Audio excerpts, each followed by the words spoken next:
It is really lovely to have you here. We met on Instagram, I believe, and it's so lovely to finally have that real conversation. And this is a conversation unlike any that I've had publicly.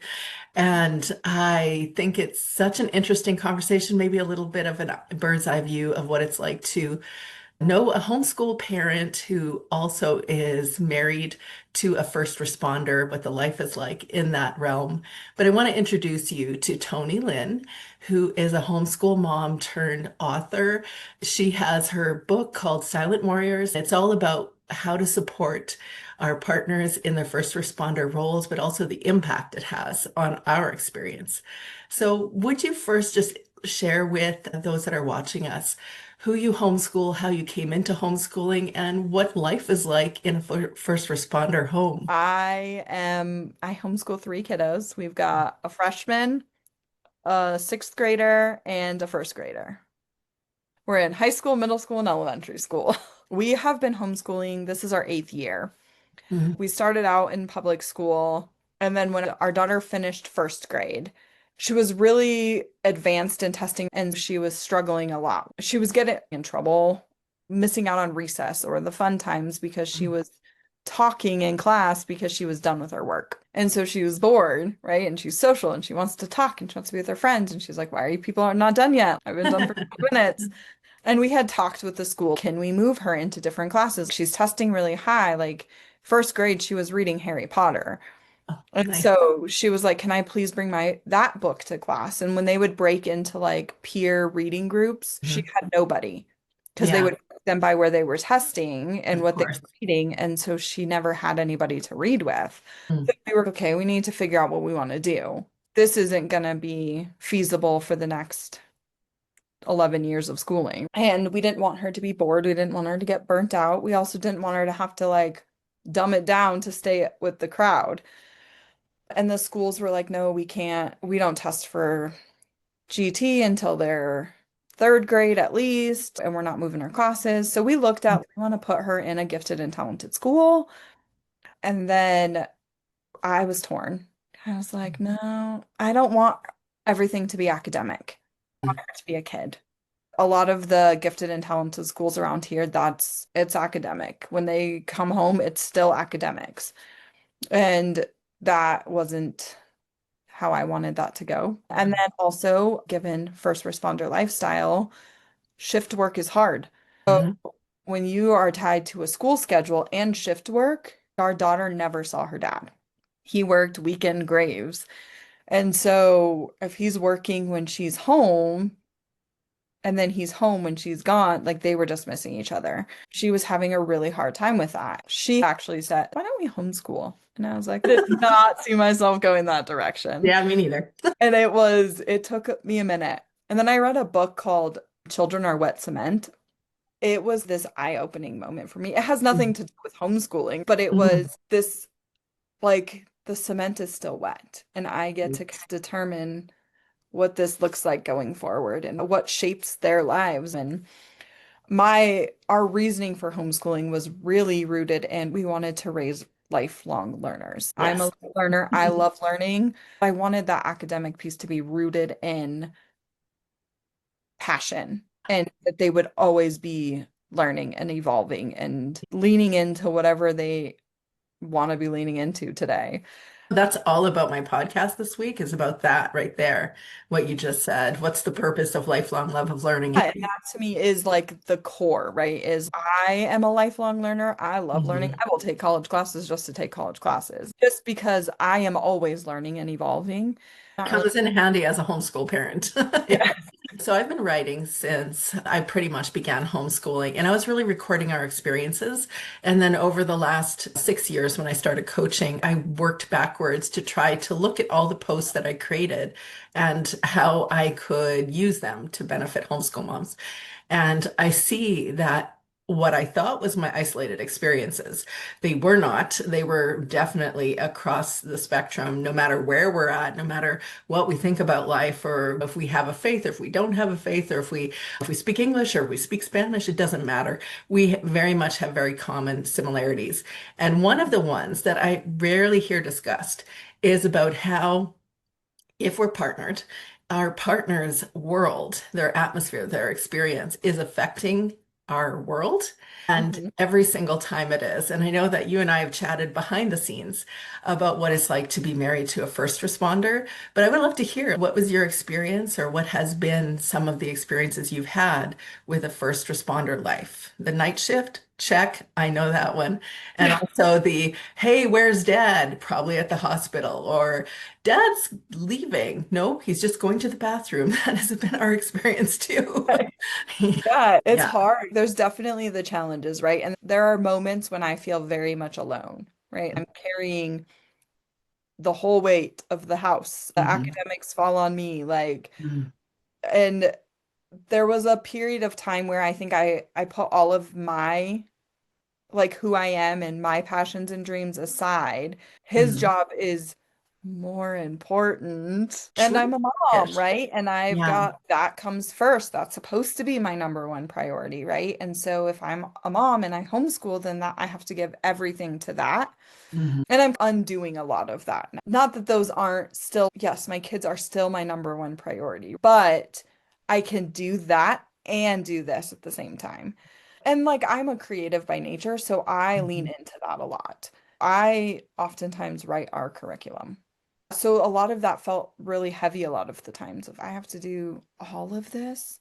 And then Yeah. it felt like almost, oh, now you're home, so now we don't do school for 3 days. And then I Mhm. have to get us back into school for 4 days. That is a common Like, refrain amongst all homeschool parents that are partnered with somebody that when, and it's not always, but sometimes when dad comes home, then everybody's okay, what just happened? Both the shift in the sense of authority that a parent has with the kids, it just all shifts when another mhm. parent comes in. Oh yeah. Yeah, for sure. Well, and But he then comes also he's very tired different. and you got to get kids to stop talking or go quieter when dad's sleeping for a night shift. And all of a sudden, something you were planning to do got completely blown up because he had to leave to go to an emergency of some sort or deliver a baby. That's ours too.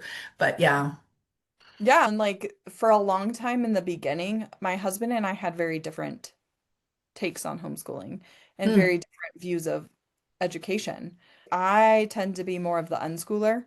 He is very much, I want traditional, just mhm. recreate the classroom. And I'm like, that Yeah. if we're recreating the classroom, then send them to school. Yeah. That's not what I'm doing here. And since I do it a majority of the time, we're going to shift it and you're going to have to come along and figure out what this looks like. So here's some books. Here's what I'm doing. Follow my lead. So how Let's long go did it there. take him to figure or to come a little closer or you to come closer to him? Several years. I feel like Yeah. it's only been in the last couple that he's finally okay. And there's that different those differencing personalities too, and our Mhm. strengths are very different. So one of his strengths is consistency and mine's adaptability. It's great if I need some structure, I go to him. Hey, can you create this? What is this going to look like? Because I don't do structure. I'm like, what? It's foreign to me. I'm like, I wake up and let's see where the day goes. Yeah. I can shift things. So if a kid is having a really hard time with sitting down to do their math today, I can adapt that or find ways to make that look a little more fun versus he's, no, you're going to do it this way, like right now, and we're going to get it done. So there's moments still where it creates a little bit of that conflict. But overall, I think he's seen the benefit too, and he's seen wow. In Colorado, we do have to test every odd year, starting in third grade, but we don't have to test if we have a teacher, a certified teacher, go through all of what we've done for the year, and they could write off saying, yes, they did everything they needed to do. Right. They're good, which is what we do. I don't believe in standardized testing. So I was creating the portfolio for two of our kiddos because it was a testing year. I probably way overdid this portfolio, but it was really fun Always. for me too. Yeah. But then I think when he looked at that, he was like, whoa, I didn't realize all of the learning they did in a year Yes. wasn't book work, you know? That's why I suggest to moms to keep track of stuff. And Mhm. even if it's loosely, I didn't do it loosely, I did it tightly. But when I kept track of everything, it wasn't for anyone else because I wasn't reporting to anyone. That's not how we have to do it here. It helps you gain confidence when you look back at what your child did do or what they read or what they experienced or all the things. And then you're like, Yeah, they're learning. You're good. Even as a mom, like as the Yeah. mom, the teacher, there's moments when I'm like, we didn't do anything today. I played such a Yeah. slacker. And then I look back on our day and I'm like, no, we actually did a Actually, lot of yeah. learning. Wing She it. came up through the school system too. Everyone around you is. Yeah. Yeah. And yeah, but I'm like, oh, we've played Uno for Yeah. 10 hours today. Like what? And then I stop and Ah, I'm like, check. oh, but think about all the learning. And I was like, look at all we did today. And Yeah. all we did was play Uno. Or like our 6-year-old, he wants to be a chef one day. And so he's always in the kitchen. Yeah. But I'm like, my 6-year-old can cook a meal. That's not true for a lot of 6-year-olds. Yeah. And the reason being, because I let him go cook like my Yeah. own food since they were itty bitty. Uh-huh. Like, It was hard to release the control, though, to let them make messes in the kitchen.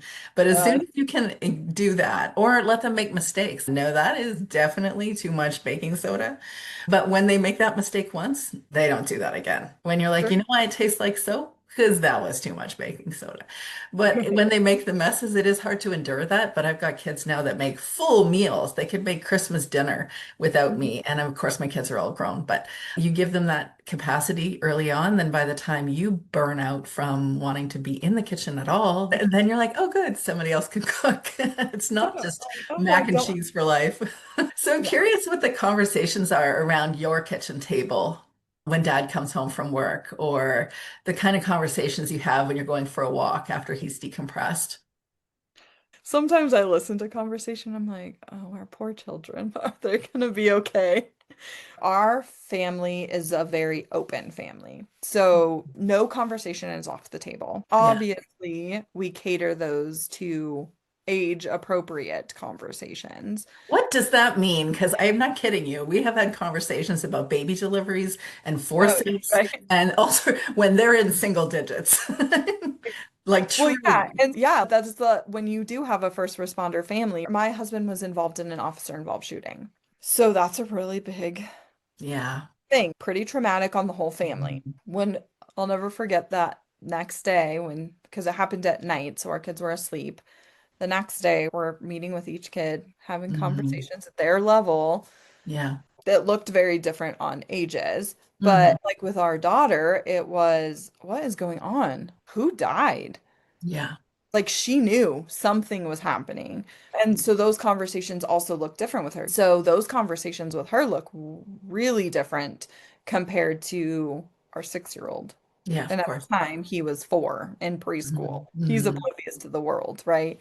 But yes, like we did, we were very, it was a very honest conversation. Hey, dad had to lean into his training and had to make a decision to keep everyone else and including himself safe. Yeah, Um, that's really tough. when Yeah.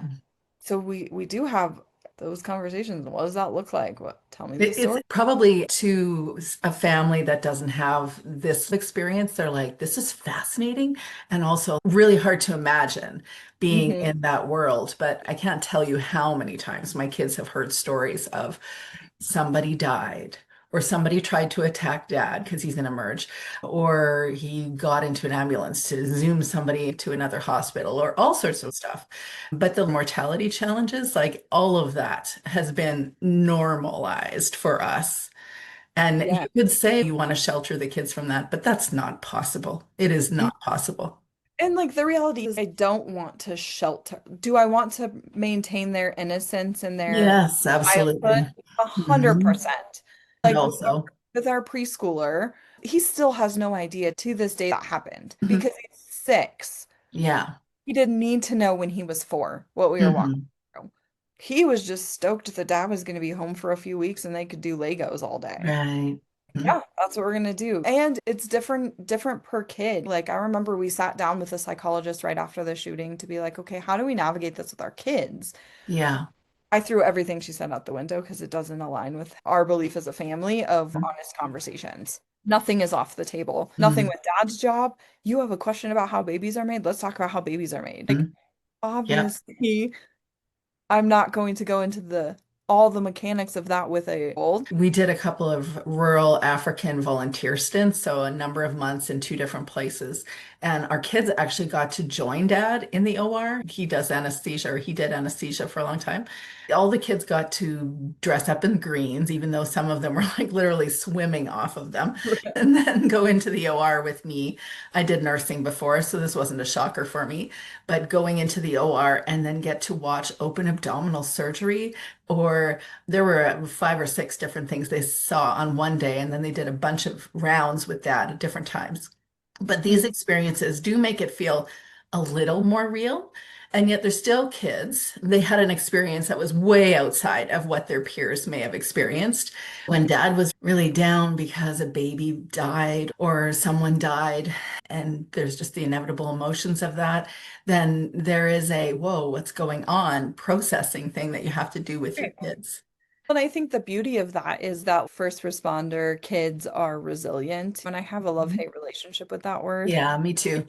Yeah. Because yes, they are resilient, but they didn't choose to be. That decision was made for them. They came Right. in this world. Like they didn't have a choice in what dad chose to do. What I love is that I think it creates these more well-rounded, emotionally intelligent humans. Mhm. My kids can lean into that empathy piece far easier than maybe a kid whose family doesn't walk through those circumstances on a regular. It creates these conversations. If dad had a rough day coming home and going, today was a really hard day. And here's why. We make them a part of all of it as much as we can. Then 2023, I think he got this life-saving award. This man Mhm. should not have lived. My Mhm. husband, first on scene, performed. He was a medic before he was law enforcement, so he Yeah. has some of that understanding. So he walked in on scene, saved this man's life. Fire department honored him with that. They don't do it for the accolades anyway, so they're like, Yeah. you're not going to that award. You're not coming to that ceremony. I have to go. Please just stay home. And I was like, no, we're going and your kids are going because they're gonna see the reality of what they also are sacrificing, right? Like they're sacrificing time with you so that you can go out and save a life. Tony, that is the thing about your book that I really love is that it actually is highlighting the experience of the family because it doesn't get a conversation. When they do their, I can't think of the word, but when they have their meetings after some major event happens, The debrief. when they do that, we aren't part of that. And yet we are part of it. And I live in a small community that's not bigger than 15,000 in the direct area, about 15, 20. And my husband was the chief of staff at the local hospital during the pandemic. And so when I would move in and around the community after the pandemic, people would be like, "Oh, your doctor wife," which is like my name, by the way. And so then they would know me that way, but they would share with me, he helped me do dot, dot, dot, or he saved my husband's life. And to hear all those stories and go, these are not just stories that my husband collects, Right. brings home. It's so powerful for you to actually have gathered discussions around our experience because it's there. It's big. It's really big enough to be put in a book. And I think that was the biggest piece for me was hearing somebody else's like struggles through it because Yeah. it is real. And for so many years, I didn't say anything because I was like, nobody's talking about it. So maybe nobody is feeling these big emotions and maybe it's just Oh, me and maybe no, I'm with you. and I was like, I don't have any emotions until I sat in therapy. And she was like, are you kidding me? You are like one of the deepest feelers I have ever met. Just don't articulate them. And so then I was like, maybe I'm just a really deep feeler. So maybe I'm just not cut out for this lifestyle. I don't know. Nobody's talking about it. Nobody talks about the hard. Everybody wants to talk about the fluffy parts. Yeah. And so then walking through all of that, like it was 13 months of really hard. It was in those moments where I was like, I'm going to change that. Yeah. I'm going to be a voice for somebody, even if my whole purpose of writing it was if one person felt seen, heard, and validated, then I Mm. did my job in writing the book. Yeah. And When you were saying that you are somebody that wakes up in the morning and you're like, I'm just going to flow with the day, you can't do that when you're writing a book. So how do you make a book happen? yeah. So our kids do an enrichment program 1 day a week. Yeah. Um, so Fridays are my writing day. Fridays are my Mhm. Nice. do whatever I feel like doing day. It's my Fun Friday. self-care Yeah. day. because they are gone. And that looks very different, right? I'm not in a season, I am always writing, but I'm not Mhm. in a season where I'm like, I'm writing this book. My Fridays don't necessarily look like that right now, but last year, my Fridays were, I don't do anything but write. Yeah. And then I am the person, I am a creative, like I said. And so when I have something going, I don't stop until it's done. That creative brain is going. And so I'm like, Yeah. oh, I gotta get up and do the thing. Yeah. And yeah, so I would write early in the morning. I would wake up before everybody else and write. Like there would be plenty of times where my husband would come up and be like, "How long have you been awake?" I'm Yeah. like, "Hours. I wrote a whole I often chapter." think you're a writer when you're like, you should write that down. That's a really good story. And that was always my words for my husband. And that would be a privacy issue. It's so somehow meaningful to translate our experience into the written word, and not coincidentally, it's very healing. People will say, how long did it take you to write?" And I'm like, I don't know, 4 months, 6 months. It Yeah. was not a very long time. That was because this was also my therapy, right? Yeah. So I was healing as I was writing, and there was this urgency for me to write this book. I have been a writer since I could picked up the pen and learned how to Yeah, write me my too. name. Yeah. My dream has always been to write a book. My dream was to be a New York Times bestseller, but I was Yeah. like, Well, yeah. let's be realistic and let's just write. Yeah. Because I'm a little bit of that.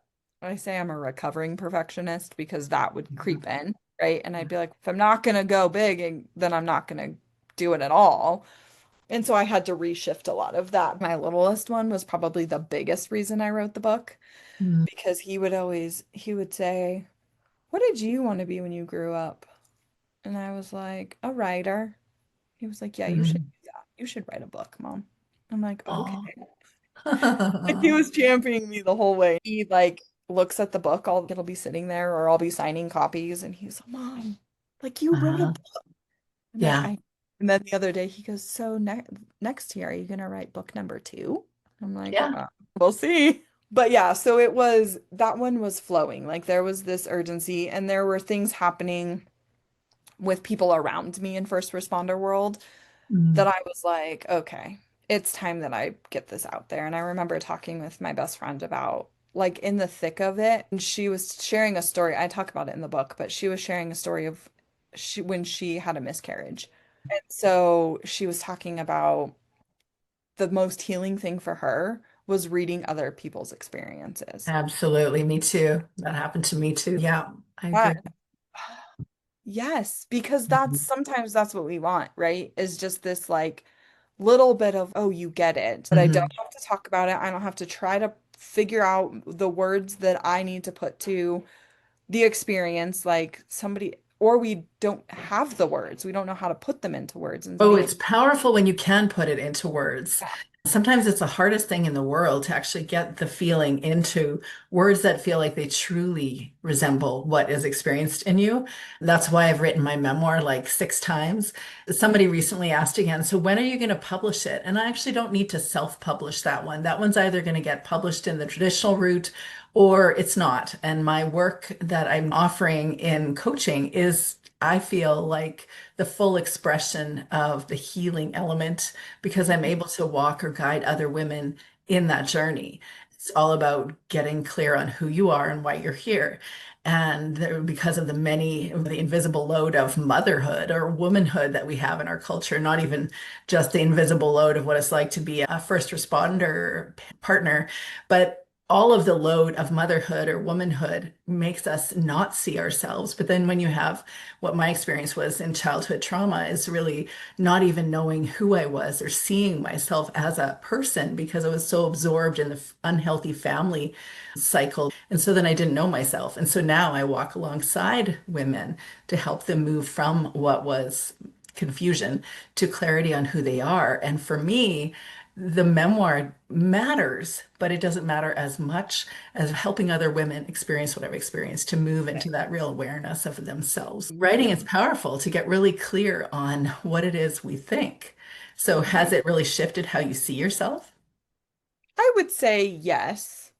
I would say really the biggest thing is leaning into the reality of I can do hard things, right? Like I've got a lifetime of traumas that I could be like, yeah, I walked through hard things and I'm still here. I am Mhm. resilient. I'm a fighter. I'm a warrior. But there's something more powerful when it's, but I can do hard things rooted in vulnerability, especially. Um, Yeah. Uh-huh. like it Yeah. was a huge piece, like a huge leap in vulnerability for me to put this book out into the world. Yeah. And there were times when I second guessed, right? It's at the editor being looked at, and I'm like, calling my best friend, I'm just gonna burn the whole book down. Let's start over. I don't think that's the book. And she's, that's the book. I've read it. It's the book. Let it be. I'm like, but maybe I need to add some more, or maybe I need to change the whole thing. But it was not because I didn't believe in the book. It was because there's that vulnerability piece, right? Like, Absolutely. I But I hope you see what I knew, see, that on repeat, I've put myself out there. And the truth of it is, there is occasional pushback or resistance or dislike of something. Welcome to humanity. That's what's going to right. happen. But when you are being your truest self and you're doing it in front of people and saying, this is my real experience, you're giving them the permission to do it themselves. And Yeah. that's what I hear on repeat is that makes me go, oh, wait, can I do that? And I think absolutely. And other people go, but what's the risk? And I'm like, I don't know. All I know is you got another 30, 40, 50 years. That's it. Take the risk. It's worth it. Yeah. And I think, yeah, I think it was just being able to do that was such an empowering moment for me. On the other side of that too, like I get to watch my kids see that side, Yeah, you know, absolutely. and oh, you Very can big. do anything. Like Yeah. I put them each aside after the book was out into the world, and I was like, thank you. Like the reason this book exists is because of you, and here's why. And it was different in talking to each kiddo, but I couldn't have done that without them either. Watching them and having them watch their mom do what she's wanted to do her whole life. And it's always been there. Yeah. Like I've been told my whole life, like, why don't you go, like, why do you not write a book? Why have Hmm. you not written a book? And sure, I've Yeah. started a Yeah. million books. I have written my whole life. Yeah. But that I also had said whatever book I put out into the world will have meaning and purpose. And I'm not just going to write a book to write a book. Sure, Yeah. I've got the traumas I could have written about. That wasn't the story I wanted to share with the world. I wanted to share something that really had meaning and brought healing to people and a much bigger message and purpose. So who would you say your book is especially designed for? Spouses, it's written from the law enforcement perspective, but I think any first responder, like spouse or support person, could really understand that. Like I always say, it's like part memoir, part love letter to the Mm, spouse or mm, support person of a first responder, because it is definitely that experience. But I think anybody who knows a first responder family could pick that up and go, oh, yeah. didn't realize the hard parts or the parts that like nobody talks about. There's the big things like an officer involved shooting or a death, like those things are people can wrap their head around, oh, that could be hard. But I think it's those day-to-day moments. It's like the hardest parts of feeling isolated and alone. It's those little things. And we talk about that. I talk about that with the spouses I work with, but also with my husband too. It's not these big traumas. It's those little tiny moments of, oh, another holiday alone, another round of married solo parenting. Got it. And it's all those little tiny moments of misconnection and miscommunication and isolation that can build over time. And I Yeah. think that those things get put to the wayside because we focus on the big traumas instead of all these little traumas that Yeah. actually make the bigger impact over time. It might really help the general culture also to really understand the perspective of what it's like on that side, because there's a Mhm. lot of news fueled narratives around what it's Right. like. And so Yeah, and I actually, I think think it's humanizing. yeah, and that's what I was gonna say. I think it's that humanizing the person, the family. Mhm. At the end of the day, like my husband, yes, is he a law enforcement officer? 100%. That's what he does when he goes to work. Is that who he is? No, that's Mhm. a role he plays, right? That's his Mhm. profession. But Mhm. at his core, if you knew who he was, like he is the most altruistic, empathetic, creative human I've ever met. And he will be Mhm. your biggest champion and he will help develop any and every dream you have. He is my biggest cheerleader. Even Nice. before Yeah. Me I too. believe in myself, he's, oh yeah, you got this. Go for it. Yeah. That's who he is at his core. But I think something I've also learned is how for so long I wielded the sword, right? I'm like, Mhm. let's go. I'm ready to fight. Let's Mhm. go. I got this. And then learning there's also a time when the warrior has to rest and they have to pick up their shield. And that was the whole purpose of having this the warrior part. And Mm. Yeah, beautiful metaphor, really. the silent part is because we're silent, right? We're on the background. Like Yeah. and we put on our invisible badge when they walk out the door, but at the end of the day, when something happens, it's all about the responder and not the person who's going to have to carry the weight of that emotionally. That's how that plays when you come into the house. Just like in the pandemic when everybody had to do their dress up and dress down stuff, and it took 10 minutes to be with the family. And then it's like letting that go or decompressing, which is challenging for them. But I'm curious, from the homeschool mom's perspective, how would you cheerlead them into writing or really owning their story or taking that first step of vulnerability? Yeah, I think it's leaning into like identity, right? Mhm. Knowing who you are. As women, especially, I think Mhm. that we get caught up in the roles we play become our identities. Yeah, And I'm a mom. Yes, which that's is a beautiful. beautiful one. Yes, Yeah. I will for always like forever be a mom, of but course. my kids will leave my house one day. So that role will shift and it will look very different. And I'm not always going to be teaching and creating curriculum for them. Definitely And not that. yeah, and Yeah. like those are roles I play. Am I Mhm. a police wife? Yes. Is that my identity? No. And so I think that's a big piece is like, who are we? And being aware of who we are and asking ourselves that question and getting curious about what's underneath and what brings us joy. I recently was at a training and was just asked, when are you at your best? I don't think it's a question we ask ourselves enough, and especially as moms and homeschooling moms. And when I'm at my best, I'm in my creative space. Yeah, in your flow. Yeah. And so that looks like a million different things, right? Mhm. Depending on the day and the season of life. And if I'm writing a curriculum to meet my kids' needs or not, am I writing a book? Am I doing whatever creative thing I'm doing? I am at my best when I am getting to create. And so That when I, is one of the biggest challenges, and for homeschool moms to, because I'm working with overwhelmed homeschool moms. So those that are trying to move out of that, they need to get away. They need to leave. I actually think they need to leave the house without the kids. And you and I both know that is like extra special challenging when it's dad that's going to leave the house random moments and surprise us that all of a sudden they have to go. I know how tricky that is. Like I really know how tricky that and is. I think that's where we have to really lean into a community too, right? A huge piece that I think is often missing too. I think it's really easy, especially like I'm an introvert and I love to be home.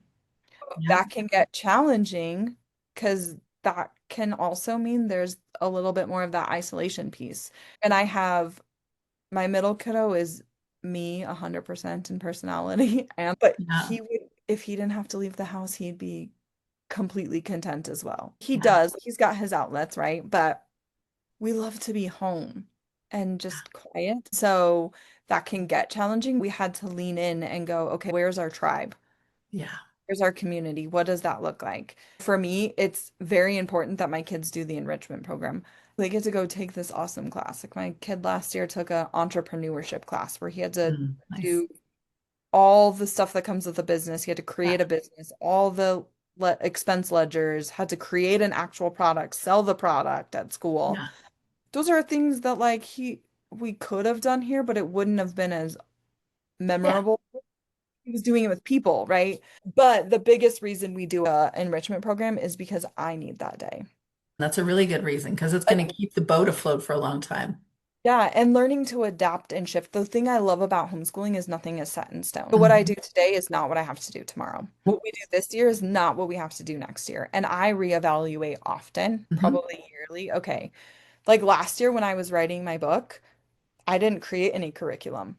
The older two did an online program because I was like, we can still be home together. I need to be off from the like teaching every Full moment, on. every Yeah. day because I need to focus on this piece right now. And Yeah. then it's only a small season. This year, we are not doing that because Mhm. I'm not writing a book. So reevaluating what worked, what didn't work. Like, And you and only can do that if you actually take time off and have quiet space to actually ask yourself what's really going on. yeah, and I think it's learning and asking. I think we get intimidated to ask the like what's working, what's not working, asking our kids what's working for you, what's not working for you. Like it is a group discussion and we reevaluate every year. What worked for you, what didn't work for you. Or in this moment, like if there's something that's not working, I can look at them and go, okay, clearly this is not working for you. So what do you want that to look like? How do we navigate this together so that this flows better? I've told them this from the beginning. Schooling is their choice, like on what that looks like.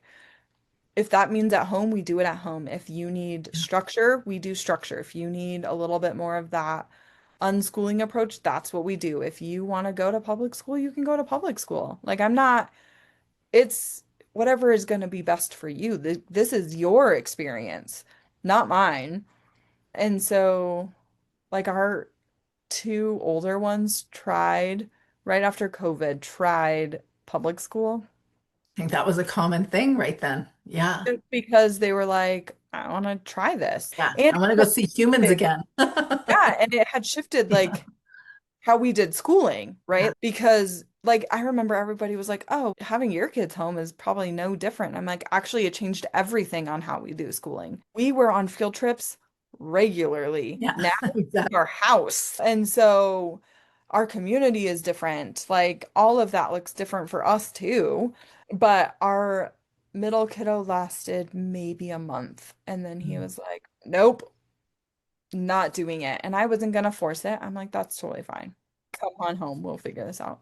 The oldest actually made it the whole school year of her fifth grade year. And then she went, please don't make me go back. And I'm like, okay. Like, obviously, if she would have thrived and loved that, we would have done that. But I think it's just learning to be curious, right, on how things are working, how they're not working. And at the end, remembering it has to work for both people, you and the kid. I think we Exactly. get It focused really on, does. It oh, it's sounds got to like be my it's way or their like way. it sounds like a clever thing to say, but actually now that I'm working with people, I realize you really do have to have separate space. And even if it is in the other room. So I appreciate that sometimes finances are limited or they move to a new place, they don't know anybody, or it's a military family or something. But having separate space means you're listening to yourself. And Mhm. listening to yourself means you get to get clear on whatever patterns aren't working in the home, how you're showing up with your emotions, or your relational dynamics are unhealthy and you can't assess that if you're always in them. And so it's useful to have that time. At the end of the day, isn't that the most important thing we're teaching our kids? If you ever know how to write a book or a research paper, but if you know how to be alone with yourself, if you know how Mhm. to identify your emotions, if Yeah, you know how to figure out who you are at your core and your passions and do the yeah, things that take care of you, you're going to be a well-rounded individual. A kid can always, like, a kid can go learn how to write a research paper should they ever need to write a research paper. Like, we're not like dumb humans. We can figure out what we need to know when we need to know it. But in the core moments, like that emotional intelligence and identity, core purpose, all of those things are not things that are taught. Those are things we you're have to be learning. Yeah. intentional about. And so creating the space for that. And when we show up with that, then our kids see that's what we do. Some of the biggest benefits of this homeschool life for sure. For homeschool moms that want to look at your book and say, okay, who is this person? She's writing this book. How does she have the time for that? But where do they find that book? The book is on Amazon. It's called Silent Warriors, The Guardians Behind the Badge. And they can find it on Amazon. They can find me on social media. It's Toni Lynn Official. Or my website is toni-lynn.com. And I do a lot of blogging over there. They can also reach out on social media for a signed copy. It was a pleasure to chat with you and to get to know a little bit more about your book progression. And I definitely resonate with your message of what it's like to carry the invisible load of being the partner of a first responder. And I appreciate you putting it out there. And so if you're curious, definitely check the link below because I'm going to make sure to include it down below. And you're welcome to reach out to Toni Lynn on Instagram. It was a pleasure to have you here. Too. Thank you.